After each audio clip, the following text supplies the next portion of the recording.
할렐루야. 주님의 이름으로 여러분을 사랑하고 축복합니다. 우리 앞뒤 옆에 사람하고 인사합니다. 주님의 이름으로 사랑합니다. 주님의 이름으로 사랑합니다. 이제 날씨가 참 좋아지고 있습니다. 그동안 많이 추웠는데 날씨가 확 풀려서 정말 마음도 푸근해지고 참 좋습니다. 그런데 중요한 것은 영적으로도 푸근하고 부유하고 정말로 예수 안에서 성령 안에서 자유하고 정말로 모든 자를 부유케 할 수 있는 그런 영적인 우리 성도들이 다 되시길 주의 이름으로 축원합니다. 여러분, 마지막 때인 오늘날 우리가 살아가면서 지금 사람들이 정말로 환난과 기근과 핍박, 고난과 역경 가운데 살아가고 있습니다. 특히 올 상반기쯤에 기준금리가 오를 것이 예고되어 있어서 그렇게 된다면 대출자들이 심각하게 어려움을 당할 것을 늘 뉴스에서 떠들고 있고, 물가가 오르는 인플레이션이 예고되고 있는 뿐만 아니라 전 세계적으로 자연재해와 가뭄으로 인해서 식량 생산량이 급감하므로 이제 돈이 있어도 식량급이 어려워지는 퍼펙트 스톰이 지금 다가오고 있다고 말씀하고 있습니다. 소문이 퍼지고 있습니다. 더욱이 개인적으로는 이 죄악으로 가늠하는 마지막 시대에 자녀들의 문제와 다양한 어려움과 시련이 극심한 시대를 우리가 살아가고 있습니다. 과연 이러한 시대에 우리가 정말로 믿음을 잃지 않고 끝까지 믿음으로 승리하면서 하나님께 영광을 돌리고 정말로 승리하는 신앙생활을 하기 위해서 과연 어떻게 살아야 하는 건가? 그래서 오늘 살펴보려고 하는 요한복음 6장의 본문 말씀은 우리가 너무나 잘 알고 있는 말씀인데, 주님께서 오병이의 기적을 베푸시니 얼마 있어서 곧바로 백성들이 이 정도의 사람이면 우리들의 가장 큰 문제인 정치적으로, 경제적으로, 사회적인 모든 문제를 해결할 수 있는 이런 분이다 싶어서 왕으로 세우려고 이렇게 원했지만 주님은 백성들이 그러한 욕망을 다 뿌리치시고 산에 기도하러 올라가셨습니다. 곧 예수님을 따르던 무리와 제자들을 다 떠내보내시고 가까운 산으로 피하여 기도하신 것이 오늘 본문의 배경입니다. 그런데 문제는 그때 제자들이 배를 타고 갈릴리 바다를 건너고 있던 이 제자들이 큰 풍랑과 파도를 만나서 불안과 좌절과 실망과 낙심에 빠져서 살 길을 구하여 힘써서 노를 저어야만 했던 것입니다. 그렇지만 예수님께서는 그들이 심히 큰 풍랑을 만나고 파도를 만나서 노를 저으며 고통하는 그들 그냥 내버려 두신 것이 아니라 그들에게 풍랑이 치는 이 바다 위를 걸어서 다가오셨습니다. 그런데 제자들은 유령인 줄 알고 놀라고 더욱 불안해한 거예요. 그런데 뜻밖에도 20절에 내니 두려워 말라라는 주님의 음성이 들렸고 제자들은 너무 기뻐서 주님을 배후에 모시고 이 목적지까지 무사히 도착한 것이 오늘 본문의 내용입니다. 이러한 본문을 중심으로 오늘은 하나님께서 무엇 때문에 제자들에게 이 고난을 허락하셨으며, 그렇다면 이 마지막 때의 환난의 시대에 과연 우리는 이러한 거센 풍랑과 파도의 고난을 만났을 때 과연 어떻게 해결해야 하느냐는 관점에서 오늘 본문을 살펴보면서 은혜를 나누겠습니다. 첫째로 환난 중에도 근심하지 않고 예수 믿는 믿음을, 즉 기뻐할 수 있는 믿음을 위해서 고난을 허락하신다는 것입니다.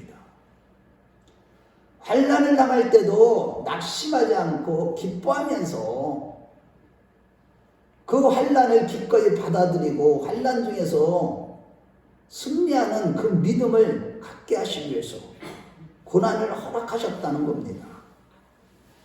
본문에 보면 제자들은 주님의 말씀에 순종하여 한밤중에 배를 타고 갈릴리 바다 건너편으로 가고 있었는데 광풍을 만나서 배가 뒤집혀 빠져 죽게 되는 그런 상황을 만난 것이죠. 하지만 마태복음 10장 29절 말씀에 보면 아버지께서 허락하시지 않으면 찬사 한 마리도 하늘에서 떠락하지는 것이 아니하리라, 이런 말씀을 볼 때 제자들이 광풍을 만나 배가 뒤집혀 빠져 죽게 되는 이런 위기 상황은 하나님이 허락하심이 없으면 이런 일이 일어날 수가 없다는 사실입니다.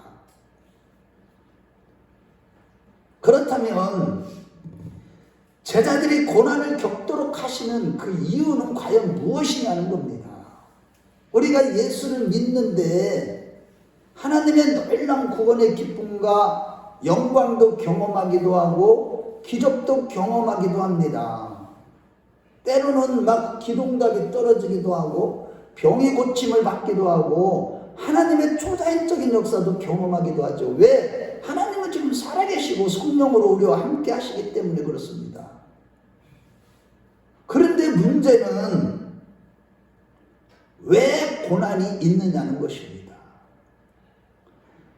오늘 본문에 보면 직전에 오병이어로 약 2만 명의 군중들을 먹이시고도 12강주를 거두는 엄청난 기적사건을 경험했었을 때 그들은요, 군중들 가운데 누구보다도 더 기쁘고 뿌듯하고 모든 염려가 다 사라지고 주님을 따르는 일이 너무나 기뻤을 것입니다. 우리도 그런 거 하나님의 역사를 우리 삶 가운데 경험하면 너무 기쁘죠. 진리를 하나 깨닫기만 해도, 이전에 알지 못하던 놀라운 진리를 하나 깨닫기만 해도 내 안의 기쁨은, 주님으로 인한 기쁨, 말씀을 깨닫는 기쁨은 이런 말할 수가 없듯이 말입니다. 그들은 더욱 더 심하게 아주 너무너무 기뻤을 것이에요. 하지만 그 기쁨은 잠깐이고 곧바로 바다에 빠져 죽게 되는 위험에 처하도록 허락하시는 이유는 과연 무엇이냐는 겁니다. 결론부터 말씀드리면 주님께서 지금은 제자들과 함께 머무르고 계시지만 머지않아 그들을 남겨두고 떠나야 한다는 사실을 아셨기 때문이었습니다. 즉 주께서 제자들과 함께 계실 때는 그들을 어떤 문제를 만나든지 그 문제를 다 해결해 주시고 또 위로해 주며 피로를 채워줄 수 있지만, 이제 주님이 떠나가시고 그들만 남았을 때는 그렇게 할 수 없으시다는 것을 아시고 이제는 그들이 믿음으로, 눈에 보이지 않는 믿음으로 살아야 하기 때문에 그들 곁을 떠나시더라도 그들이 근심이나 걱정이나 염려하지 않는, 항상 기뻐하며 주님을 의지하는 믿음을 갖도록 풍랑과 파도를 허락하신 것입니다. 즉 그들의 적은 믿음이 이제는 크고 강인한 믿음이 되도록 하시기 위한 연단이었던 것입니다. 그리고 마침내 요한복음 14장에 보면 이제 주님은 제자들을 떠나 아버지께로 돌아가실 것을 말씀하실 때 근심하는 제자들을 향해서 요한복음 14장 1절에 너희는 마음에 근심하지 말라, 하나님을 믿으니 곧 나를 믿으라. 즉 조상적부터 믿어오던 그 믿음으로, 하나님을 믿는 믿음으로 나를 믿어라. 그러면서 나를 믿고 염려하지 말라고 하시면서 그들이 근심하고 걱정하지 않아야 될 이유와 그 방법들을 한 4가지로 계속해서 말씀해 주시는데, 첫 번째는 기도의 응답 때문입니다. 기도 응답의 약속 때문에 그들은 걱정할 필요가 없다고 하신 겁니다. 요한복음 14장 13절의 말씀에 보면 너희가 내 이름으로 무엇을 구하든지 내가 시행하리니 이는 아버지로 하여금 아들로 인하여 영광을 받게 하려 하심이라 라고 했듯이, 그들이 아무리 어려운 문제를 만나도 너희들은 기도하면 반드시 내가 응답해 줄 것이고 그래서 아버지께 영광 돌리도록 하실 것이기 때문에 염려할 필요가 없다라고 하신 것입니다. 빌립보서 4장 6, 7절 말씀에 아무것도 염려하지 말고 오직 모든 일에 기도와 간구로 너희 구할 것을 감사함으로 하나님께 아뢰라. 그리하면 모든 지각에 뛰어나신 하나님의 평강이 너희 생각과 마음을 지키시리라 라고 했듯이, 우리가 아무리 사방에 우겨쌈을 당하고 정말로 앞이 깜깜하고 한 치 앞도 안 보이는 그런 환경에 딱 처한다 할지라도, 정말로 기가 막히고 딴 사람은 경험하지 못한 나에게만 허락하시는 이 고난이 있을 때 기도하면 하나님이 들으시고 응답해 주심으로 예수 이름으로 말미암아 하나님께 영광을 돌리게 하시는 이러한 응답의 역사가 있기 때문에 염려할 필요가 없다고 하신 것입니다. 앞으로 지금의 여러분들이 당하는 이 고난보다도 예고되는 심각한 환난과 고난이 다가온다 할지라도 우리가 기도하면 하나님이 반드시 응답해 주시기 때문에 우리는 염려할 필요가 전혀 없는 줄로 믿으시기 바랍니다. 두 번째는 또 다른 보혜사를 보내사 너희와 영원히 함께 할 것이기 때문이라고 말씀하고 있습니다. 요한복음 14장 16절에 내가 아버지께 구하겠으니 그가 또 다른 보혜사를 너희에게 보내사 너희와 함께 하시리라 라고 했듯이, 지금 비록 주님은 보혜사로서 지금까지 그들을 도와주고 붙잡아 주시고 말씀으로 붙잡아 주시고 인도해 주셨지만, 내가 떠나가더라도 또 다른 보혜사를 아버지께서 보내주시기 때문에 너희들은 걱정하고 근심할 이유가 없다라고 하신 것입니다. 즉 요한일서 한 예를 들자면 2장 1절 말씀에 보면 나의 자녀들아 내가 이것을 너희에게 쓰면 너희가 죄를 범치 않게 하려 하시니라. 만일 누가 죄를 범하면 아버지 앞에서 우리에게 대언자가 있으니 곧 예수 그리스도라고 했을 때, 그 대언자라는 말 자체가 파라클레토스, 보혜사, 즉 성령님을 말씀하시는 겁니다. 또 다른 보혜사 성령님이 오셔서 우리로 하여금 죄를 짓지 않도록 하게 하실 뿐만 아니라 우리로 하여금 죄를 짓다 한지라도 변호자가 되어주시기 때문에 영생의 길을 걸어가는데 조금도 부족함이 없게 해주시고 너희들은 승리하게 하실 것이니까 염려할 필요가 없다고 말씀하신 것입니다. 무엇보다도 이러한 보혜사에 대한 약속은 우리가 잘 알듯이 예레미야 31장 33절 말씀대로 이제 우리 하나님께서 우리 마음에 하나님의 말씀을 신비에 새겨주신다는, 즉 십계명의 율법을 돌판에 새겨주시지 그런 법을 주신 것이 아니라 우리 마음에 하나님의 법을 새겨주시는 그러한 새 언약과, 에스겔서 36장 26절에서 27절에 볼 때 우리 마음에 새 영으로 오시사 굳은 마음을 제거하시고 부드러운 마음을 주사, 로마서 8장 4절의 말씀대로 하나님의 율법을 이루는 그런 삶에 해 주실 것이고, 그뿐만 아니라 로마서 8장 2절의 말씀처럼 이제는 종의 법이 아니라 자유하는 성령의 법 아래 살게 하심으로 말미암아 너희들이 어떤 사방으로 우겨쌈을 당하는 고난과 역경을 당한다 할지라도 자유케 해주실 것이고, 그 성령님과 함께 하사 너희와 이제는 아버지와 아들의 관계, 즉 성령으로 거듭남으로 말미암아 아바 아버지라 부르게 하시는, 즉 이전에는 하나님과 너희와의 관계가 주종관계였지만 주종관계는 어떻게 합니까? 끊임없이 일을 하고도 늘 긴장하고 있어야 되고 조심조심하게 살아가야 됩니다. 내가 잘못한 것은 반드시 거기에 대해서 주인의 책망을 들어야 됩니다. 그러나 이제는 보혜사 성령이 너에게 오셔서 아버지와 아들의 관계를 만들어 주심으로 말미암아 이제는 너희들이 뭐 실수해도 아버지께서 책임져 주실 것이고 아버지께서 갚아주실 것이고 문제도 하나님이 다 해결해 주실 것이기 때문에 걱정하지 말라라고 말씀하신 것입니다. 아멘. 세 번째는요, 요한복음 14장 26절 말씀에 보혜사 곧 아버지께서 내 이름으로 너에게 보내실 성령 곧 그가 너희에게 오시면 너희에게 모든 것을 가르치시고 내가 너희에게 말한 모든 것을 생각나게 해주시리라. 즉 우리가 어떤 위기 상황과 환난과 어려움을 당하더라도 왜 내 인생에 우리 가정에 우리 자녀들에게 이러한 문제, 이러한 환경, 이런 어려움이 왔을까에 대한 것을 알려주시고 깨닫게 해주실 뿐만 아니라 또 그 고난의 위기 가운데서도 하나님이 늘 함께 하시니까 걱정하지 말라 이런 뜻에서 모든 것을 알려주시고 깨닫게 해주시기 때문에 걱정할 필요가 없다고 하신 것입니다. 네 번째는 평안을 주시겠다는 약속이에요.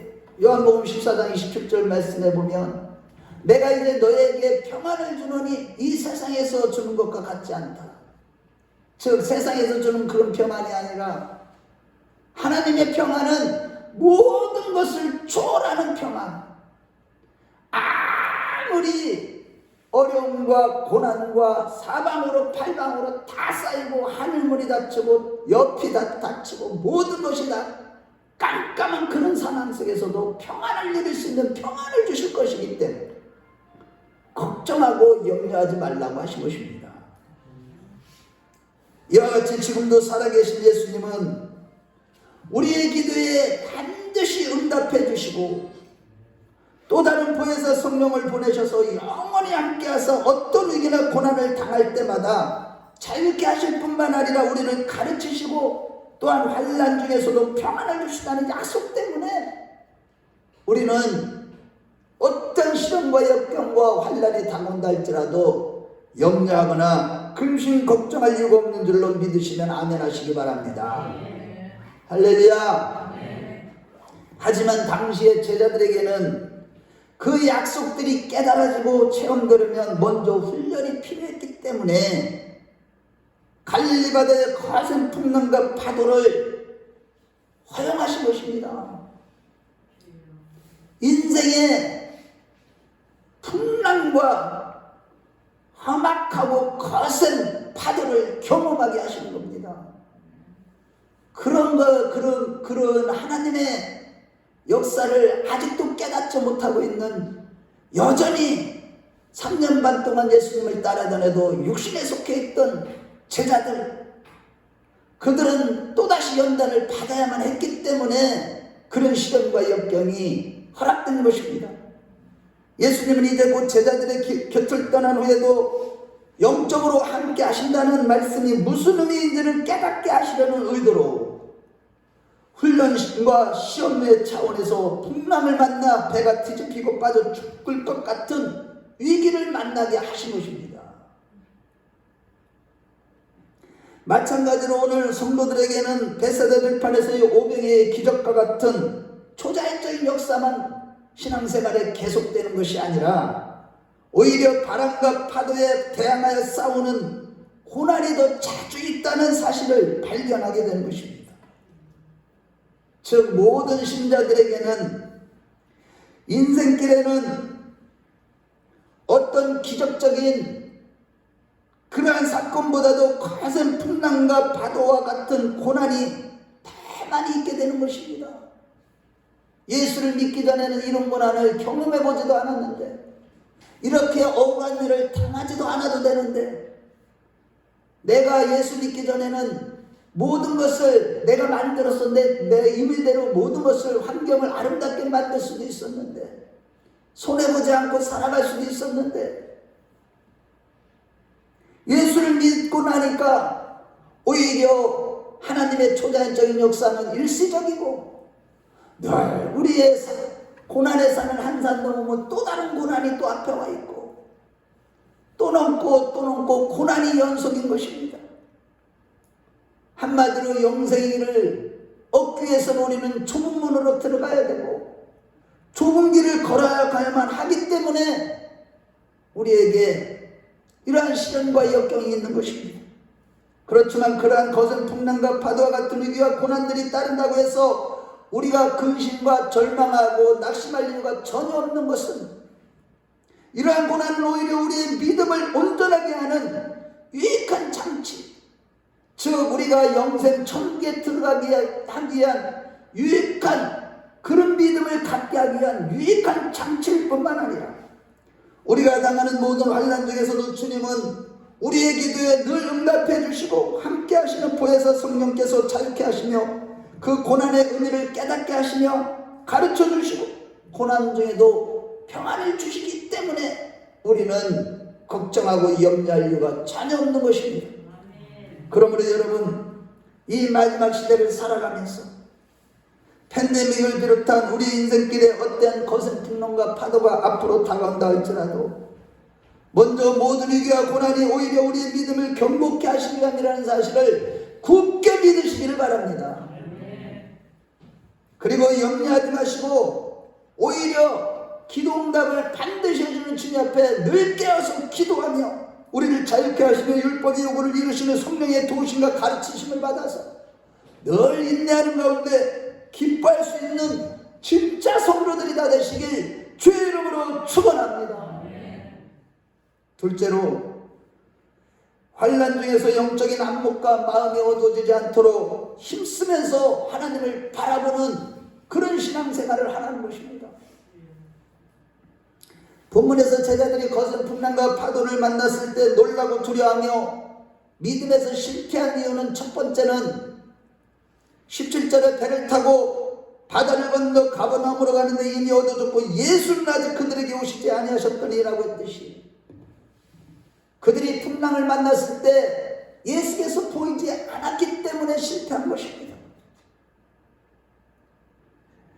우리가 신앙생활하면서 은혜 충만할 때는 주님의 임재가 우리 마음속에 가득할 뿐만 아니라 주님의 임재가 우리 가운데 막 불로 임하는 것이 막 생생하기 때문에 주님이 보이지 않고 그렇게 육안으로 보이지 않아도 능히 실패하지 않고 믿음으로 승리할 수 있으나, 주님이 보이지 않고 거센 풍랑과 파도 가운데서도 나의 무기력함과 좌절과 절망과 불안뿐이고 주님을 찾으려 하지만 주님은 보이지 않고 답답한 현실만 보일 때가 있을 때, 그때 우리는 실패하는 것입니다.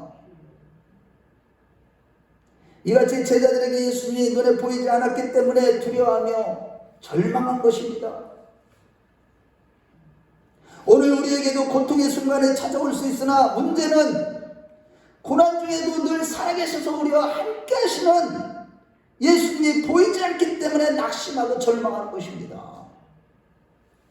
예수님께서 공생의 마지막 어둠의 권세의 때에도 제자들은 예수님께서 군병들에게 붙잡혔을 때 스가랴서 13장 9절 말씀에 7절 말씀에 만군의 여호와가 말하노라 가라 깨어서 내 목자 내 짝된 자를 치라 목자를 치면 양이 흩어지려라고 했듯이, 주님이 군병들에게 붙잡혀가고 곁에 보이지 않으니까 제자들은 다 흩어지고 도망가고 낙심하고 절망하는 가운데 믿음에서 실패하고 만 것입니다. 주님이 보이지 않으니까 곁에. 한마디로 성도는 아무리 큰 고통과 역경과 시련과 위기를 만나더라도 주님이 곁에 보이기만 하면 절대로 실패하지는 않습니다. 그러나 만일 주님이 보이지 않으면 아주 작은 풍랑과 파도에도 좌절하고 낭망하며 실패하게 되는 것입니다. 이런 것 두 번째 이유로 이어지는데, 그 영적인 안목이 없기 때문에 그들은 실패했던 것입니다. 같은 평행 본문인 마가복음 6장 49절 말씀을 볼 때 제자들이 그가 바다 위로 걸어오심을 보고 유령인가 하여 소리지르니, 즉 예수님께서 고난당하는 그들에게 찾아올 때 그들은 영적인 안목이, 즉 눈이 닫혀가지고, 영적인 눈이 닫혀가지고 주님으로 알아보지 못하고 유령이라고 한 것입니다.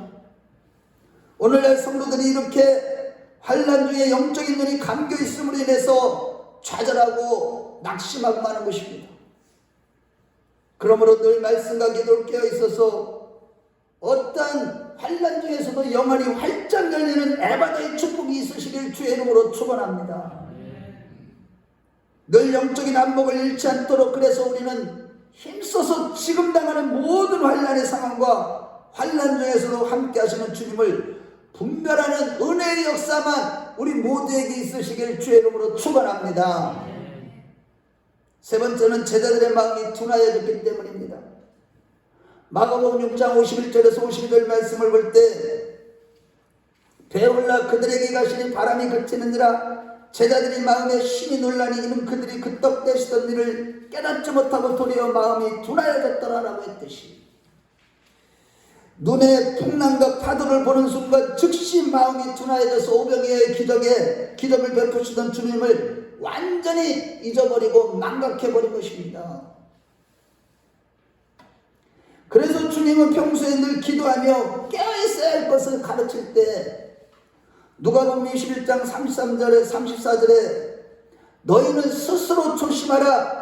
그렇지 않으면 방탕과 술 취함과 생활의 연대로 너희 마음이 둔하여지고 뜻밖의 그날이 덕과 같이 너에게 임하리라고 했듯이, 우리가 늘 조심해서 예배와 기도 생활에 힘쓰지 않는다면 순식간에 방탕함과 술 취함과 생활의 염려로 말미암아 우리 마음이 둔하여지고, 그렇게 되면 우리는 영적인 싸움에서 실패하고 넘어지고 마는 것입니다. 우리 마음이 둔하여지는 것, 이것이 문제인 거예요. 우리 한번 찾아보겠어요. 누가복음 21장 34절.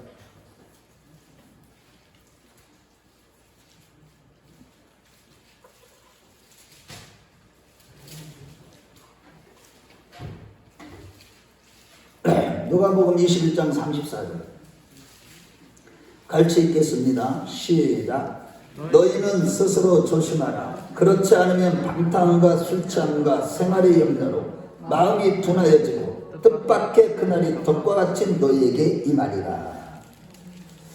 여러분, 우리가 늘 말씀과 기도로 깨어있는 영적 생활을 게을리한다면 순식간에 방탕함과 술 취함과 생활의 염려로 마음이 둔하여지고, 그렇게 된다면 우리는 주님의 재림을 준비하지 못하고 실패하게 된다는 것입니다. 따라서 주님의 재림이 임박한 오늘날 가장 불쌍하고 비참한 자가 누구냐? 여러분들이 생각할 때 지금 이 시대에 가장 비참하고 불쌍한 인생이 누구일까요? 그것은 먹을 것이 없어서 굶주린 자도 아니고 병에 걸려서 지금 병실에 누워있는 자도 아니요, 세상 술에 취해가지고 방탕함과 술 취함 때문에 또한 생활의 염려로 마음이 둔하여진 자들이 바로 가장 불쌍한 영혼들인 것임을 잊지 마시기 바랍니다. 다시 말해 오늘날 어제 받은 은혜와 주님의 권세의 능력을 망각한 채 아주 작은 고난이 닥쳐와도 좌절하고 낭망하는, 그래서 실패하는 신자들이 참으로 많습니다만, 오늘날 대부분의 신자들이 천국 못 갑니다. 교회 다녀도 다 지옥 갑니다. 그 이유는 다른 것이 아니라 잠언 4장 23절에 무릇 지킬 만한 것보다 더 내 마음을 지키라고 했듯이, 늘 말씀과 기도를 통해서 경건 생활을 통해서 부어주시는 성령 충만함으로 오직 예수로 충만한 마음을 지키지 못하기 때문에 방탕한 생활과 생활의 염려로 마음이 둔하여지고 주님의 음성을 듣지도 못하고 넘어지고 주님의 재림을 준비하지 못하고 결국에는 지옥불에 떨어지는 것입니다. 그래서 우리 마음이 둔하여지지 않도록 하는 것이 그렇게 중요한 것입니다. 너희들은 조금만 경건생활 게을리하면 생활의 염려와 방탕한 생활로 인해서 마음이 둔하여지고 그것 때문에 실패하게 된다, 이런 얘기를 하고 계신 겁니다. 네 번째는 의심했기 때문이에요. 마태복음 14장 31절 평행 본문에 보면 그때에 예수께서 즉시 손을 내밀어 그를 붙잡으시며 이르시되 믿음이 작은 자여 왜 의심하였느냐고 했듯이, 주님의 말씀을 믿고 물 위로 걸어오던 베드로가 물에 빠져들어갈 때 그에게 믿음이 없다 하지 않으시고 믿음이 작은 자여 라고 하셨는데, 이는 곧 믿음이 적은 사람은 절망의 순간에 이런 의심할 수밖에 없음을 주님께서 인정해 주신 것입니다. 즉 믿음이 적은 제자들은 오병이어의 기적에 벳세다 들판에서 복을 내려주실 때는 하나님을 절대적으로 신뢰하는 믿음이 있었지만, 고난의 바다 한가운데서 폭풍과 성난 파도를 만날 때는 변함없이 늘 함께 해주시는 주님을 믿는 믿음이 작았던 것입니다. 실로 내 안에 믿음이 적을 때 찾아오는 의심은 우리 인생에, 우리 신앙생활의 좌절과 고통의 주된 원인이 되는 것입니다. 우리 믿음이 작으면 당연히 의심이 찾아오게 되는 것입니다. 그런데 그것으로 말미암아 우리는요, 고통과 좌절과 넘어지는, 실패하는 그런 원인이 되는 것입니다. 이와 같이 거센 풍랑과 파도로 인한 배가 뒤집힐 상황에서 주님은 보이지 않고 영적인 안목도 없고 주님 즉시 마음이 둔하여지고 믿음이 적음으로 말미암아 찾아오는 의심으로 가득했기 때문에 그들은 두려워하며 믿음에서 실패했던 것입니다. 그렇지만 오늘 본문과 같은 내용을 담고 있는 마가복음 6장 45절에서 52절까지 말씀을 볼 때, 풍랑과 파도의 고난의 현장 가운데 제자들이 허죽되고 있을 때 주님은 가만히 계시던 것이 아닙니다. 마가복음 6장 46절에 보면 우리를 작별한 후에 기도하러 산으로 가시라고 했듯이 먼저는 그들을 위해서 기도하신 것입니다. 그렇습니다. 여러분, 지금도 여전히 살아계셔서 하늘보다 우편에서 세상이라는 바다에서 괴롭게 노를 저으며 고통당하는 우리를 날마다 위해서 중보하고 계심을 믿으시면 아멘 하시기 바랍니다. 지금도 우리가 이 세상에서 정말 힘들고 어렵게 역경 가운데 이 세상을 살아가는 모습을 보시고 외면하시거나 그냥 내버려 두시고 가만히 계시는 것이 아니라 우리를 위해서 친히 체휼하고 긍휼히 여기는 마음으로 기도해 주시고 중보해 줄 것임을 믿으시기 바랍니다.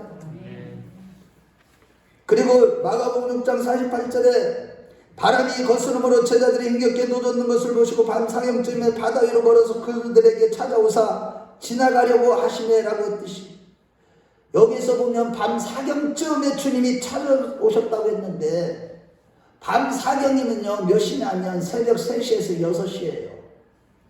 아니 그 전날 6시부터 저녁 6시부터 거의 12시간 동안에 그 풍랑과 파도와 싸우다 지쳐서 자기들의 한계를 다 느끼고 이제는 완전히 포기할 즈음에 주님께서 찾아오신 것입니다.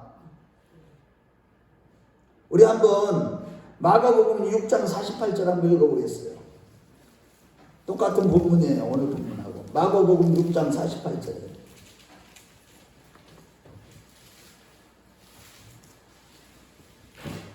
자 시작. 바람이 거스름으로 제자들이 흥겹게 노젓는 것을 보시고 밤 사경쯤에 바다 위로 걸어서 그들에게 오사 지나가려고 하시니, 몇 시쯤에 오셨다고요? 밤 사경쯤이에요. 여러분 이거 오늘 제가 오늘 새벽에 계속 주님이 말씀해 주셔서 제가 잠을요 오늘 2시간밖에 안 잤어요. 어제 저녁부터 계속 말씀해 주시니까 말씀을 계속 내려오는데 어떻게 해요? 그래서 오늘 말씀을 또 묵상하고 또 묵상하고, 그런데 이 말씀이 아주 그냥 꽂히게 하시는 거예요. 여러분 우리가 여러분 자 보세요. 여러분 우리가 참 모두가 다 우리 성도들을 보나 나를 보나 누구를 봐도 다 시련과 역경과 고난이 있고 각자가 진짜 겪는 관계적인 어려움, 자녀들의 어려움, 또 육신적인 어려움, 영적인 어려움, 물질적인 어려움, 다양한 고난과 역경이 있는데 우리 안에는 우리 생각 같으면 그 어려움이 왔을 때 지금 살아계신 하나님 나를 사랑하신다며요. 나를 지키시고 나의 반석이 되시고 피난처가 되시고 요새가 되시고 나의 바위가 되시는 우리 하나님, 지금 이 시간에 빨리 와서 그걸 해결해 주시면 좋겠는데 우리가 원하는 그 시간에 오시는 것이 아니라 하나님이 바라시고 원하시는 그 시간에 정확하게 오시는데, 그 시간이 어떤 시간이냐? 너의 이 고난 중에서 육성이 다 빠지고 너 자신을 완전히 내려놓고 오직 주님만을 바라볼 수 있는, 아무것도 의지할 것이 없는, 철저하게 나는 아무것도 아니요, 나는 무익한 존재요, 먼지요, 티끌이요, 만유의 주가 되시고 만유가 되시는 아버지 앞에는 나는 없는 것 같은 존재라는 것을, 나에는 죄인일 수밖에 없다는 것을 처절하게 깨닫고 하나님 앞에 완전히 굴복할 즈음에 주님은 우리에게 찾아오셔서 우리를 그 모든 위기와 환난에서 건져주시고 나를 통하여서 주님의 살아계심을 나타내시고 완전히 주님이 나를 살아주시는, 이제는 내가 죽고 예수로 사는 자가 되었을 때쯤에 주님은 우리를 만나주신다는 사실입니다.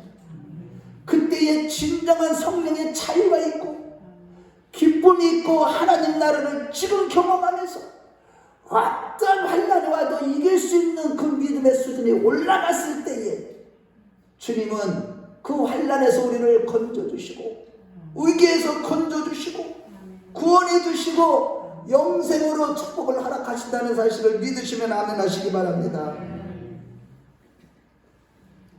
결국 초신자들은 이러한 풍랑과 파도와 같은 고난 때문에 견디지 못하고 주님을 떠나는 경우들이 많습니다만, 아니 초신자가 아니라 오늘날 대부분의 신자들이 육신에 속한 자들은 다 떠나고 있습니다. 교회를 떠납니다. 또 육신에 속한 교회들은요, 육적인 교회들은 지금 성령께서 교회를 다 떠나고 있어요. 이건 교회가 아니기 때문에.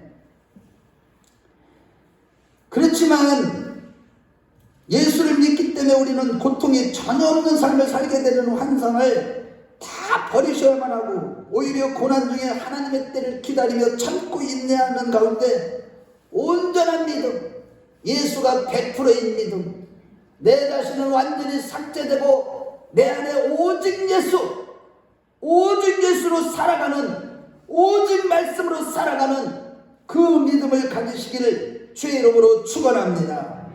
이와 같이 하나님의 자녀일지라도 불신자와 똑같은 골짜기와 바다와 계곡을 통과하도록 하나님께서는 우리에게 허락하시지만, 다만 신자와 불신자와의 차이점은 시편 23편 4절 말씀에 내가 사망의 음침한 골짜기를 다닐지라도 해를 두려워하지 않을 건 주께서 나와 함께 하시니라, 주의 지팡이와 막대기가 나를 안위하시나이라고 했듯이 성도들에게는 고난 중에도 함께 해주시고 안위해 주시는 하나님이심을 믿으시기 바랍니다. 즉 인생의 거센 풍랑과 파도를 만났을 때 살아계신 주님이 보이지 않는 영적인 안목이 없거나 마음이 둔하여지고 믿음이 적음으로 인해 의심이 생기지 않도록 늘 깨어서 기도하는 자들이 되십시오. 그리고 환난 중에 낙심하거나 절망하지 마시고 끝까지 인내하면서 믿음의 주가 되시는 주님을 바라보는 자들이 되십시오. 반드시 하나님의 때에 영광 가운데 찾아오셔서 우리의 모든 위기의 환난에서 건져주실 것입니다. 우리 모두 그러한 자들 다 되시길 주의 이름으로 축원합니다. 결론적으로 우리 성도들의 인생길에서 기적보다도 거센 풍랑과 파도와 같은 고난이 더 많은 것은 온전한 믿음을 위해서입니다. 그리고 지금도 살아계신 주님께서는 우리가 괴롭게 노젓는 모습을 모르거나 외면하시는 것이 아니라 다 보고 계실 뿐만 아니라 우리가 캄캄한 밤과 같은 세상에서 사람 물결의 파도를 높이고 있을 때 우리를 눈여겨보신다는 사실을 잊지 마십시오.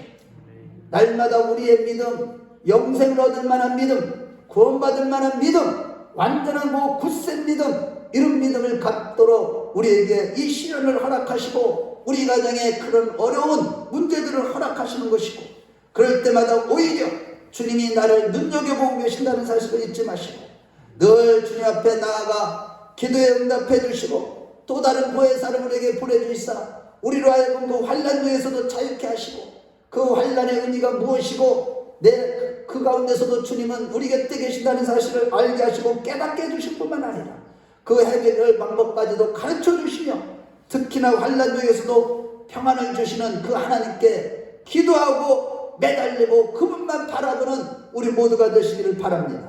그리고 제자들이 염려하며 낙심과 절망하는 가운데 믿음에서 실패한 이유는 거센 풍랑과 파도에 배가 뒤집힐 상황에서 주님이 보이지 않았기 때문이고 영적인 안목이 없고 거센 풍랑과 파도보다도 금방 마음이 둔하여지고 의심했기 때문입니다. 하지만 그렇다고 주님이 가만히 보고 계신 것만이 아니라 미리 그들을 위해서 기도해 주시고 정확히 찾아오셔서 함께하사 구원해 주신 것입니다. 이러건대 우리가 아무리 어려운 고난과 시련과 역경이 있다고 할지라도 늘 깨어서 기도하는 가운데 영적인 안목을 잃지 않고 마음이 둔하여지지 않게 한다면 풍랑이 있는 바다를 걸어오는 주님을 보게 될 것이고 매 순간순간마다 나와 함께 하시는 주님을 의지하게 될 것이며 내니 두려워하라는 음성을 듣게 될 것입니다. 그러므로 여러분 지금 어떤 환난의 밤을 지날지라도 시편 121편 1절의 2절 말씀에 내가 산을 향하여 눈을 돌리라 나의 도움이 어디서 올고 천지를 지으신 여호와께서라고 했듯이 높은 파도와 거센 바람만 바라봄으로 염려하지 마시고 눈을 높이 들어서 주님을 바라면서 나의 도움이 되시는 하나님을 찬양하고 하나님께 기도하는 저와 여러분들이 되십시다. 반드시 하나님의 때에 찾아오셔서 모든 나의 지금 삶의 모든 위기와 환난에서 건져주실 뿐만 아니라 우리를 날마다 더 크게 큰 위로와 기쁨으로 채워주시고 우리의 믿음은 더욱더 견고해져서 영생을 얻는 믿음이 되게 하실 뿐만 아니라 내가 죽고 예수로 충만한 자가 되실 것입니다. 여러분 지금 어떤 문제와 위기를 만났습니까? 우리 성도들 제가 이렇게 보면서 왜 하나님이 오늘 이 문제를 이 말씀을 주셨는가 생각해보니까 다 이유가 있습니다. 우리 모두에게 지금 주시는 말씀이에요. 정말로요 기가 막힌 남들이 알지 못하는 고난과 시련을 하나님의 자녀들에게는 다 허락하시는 겁니다. 영적인 자들에게는요 이런 고난이 있어. 육신적인 자들에게는 고난 안 줍니다. 세상 좋아하고 육신에 속한 자들은요 고난이 없습니다. 고난을 다 피해갑니다. 그래서 고난을 허락하시지도 않아요. 그들에게는. 우리에게는 고난이 큰 유익이 됩니다. 이 고난이 있기 때문에 우리가 오늘 지금 여기에 있는 것입니다. 고난이 있기 때문에 우리가 천국의 길을 걸어갈 수가 있는 것입니다. 여러분 이러한 풍랑을 만나고 정말로 죽을 것 같은 위기에서도 항상 우리를 찾아와 주시는 주님만 바라보는 자들 되십시오. 아무리 힘들고 어려운 이 환난 중에 있다고 할지라도 인내하면서 내가 산을 향하여 눈을 돌리라 나의 도움이 어디서 올고 천지를 지으신 여호와께로서라고 기도하면서 찬양하면서 우리 함께 주님께 달려가는 자들이 되십시다. 그러면서도 우리는 항상 이렇게 하나님께 영광 돌리며 낙심하지 않는 가운데 주님의 놀라운 구원의 역사를 날마다 경험하고 주님께 더욱더 가까이 가고 오직 예수로 충만한 자들 다 되시길 주의 이름으로 축원합니다. 주의 이름으로 축원합니다. 예, 기도하겠습니다. 우리 같이 한번 기도하겠습니다. 여러분 이 시간에 다른 기도하지 마세요. 내가 지금 당하는 모든 시련은요 나에게 하나님께서 구원 얻을 만한 믿음, 환난 중에서도 흔들리지 않는 견고한 믿음, 그것을 위해서 주신 것입니다. 나를 유익하게 하기 것입니다. 하나님 이런 환난과 고난 가운데서 영적인 안목이 가려지지 않고 마음이 둔하여지지 않도록 늘 말씀과 기도로 깨어있는 신앙이 되게 해달라. 환난 중에서도 인내하며 항상 주님을 바라보며 기도하는 가운데 성령을 보내주셔서 자유케 하시고 눈을 열어주시고 모든 것을 깨닫게 하시는 주님만 바라보고 날마다 앞으로 달려가는 신앙이 되게 해달라. 하나님 나를 붙잡아 주시라고 이 시간에 주의 한번 버리고 옆에 사람 무시하지 마세요. 이 자리에 성령님이 함께 하십니다. 우리의 기도를 다 들으십니다. 여러분들의 사정을 다 알고 계십니다.